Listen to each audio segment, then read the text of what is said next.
चैतन्य किचनमध्ये आपले स्वागत आहे। आज आपण लहान मुलांसाठी पौष्टिक आणि झटपट असं तयार होणारा खिचडी भात बनवणार आहोत। तर साहित्य पाहून घेऊया। एक बारीक चिरलेला कांदा, एक बारीक चिरून घेतलेले टोमॅटो, कोथिंबीर बारीक चिरलेली, एक बारीक चिरलेला बटाटा, 2-3 हिरव्या मिरच्या उभ्या चिरून घ्यायच्यात बारीक, धुतलेले तांदूळ 1 वाटी, डाळ अर्धी वाटी। सर्वप्रथम कुकर गरम करून त्यामध्ये तेल टाकून कढीपत्ता, आलं लसूण आणि जिरे टाकून घ्यावे। त्यानंतर जो कांदा चिरलेला आहे तो टाकावा। तो परतून झाला की थोडीशी कोथिंबीर टाकावी। कांदा लाल होईपर्यंत परतून घ्यावा। त्यानंतर त्यामध्ये टोमॅटो टाकायचे, दोन्ही एकदम परतून घ्यायचे छानपैकी। त्यानंतर उभ्या चिरलेल्या ज्या मिरच्या होत्या त्याचे तुकडे ॲड करायचे आहेत।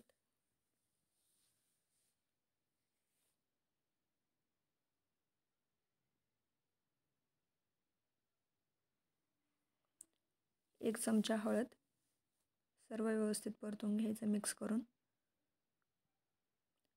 अर्धी वाटी डाळ जी घेतली होती मुगाची ती टाकायची।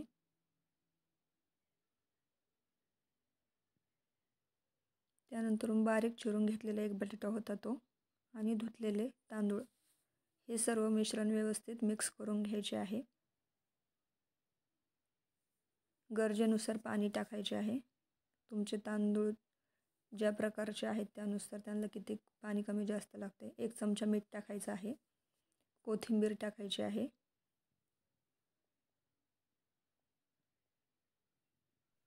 कुकरचे झाकण लावून घ्यायचे आहे आणि 3 शिट्ट्या घ्यायच्या। आपला गरमागरम वाफळता खिचडी भात तयार आहे। व्हिडिओ बघितल्याबद्दल धन्यवाद।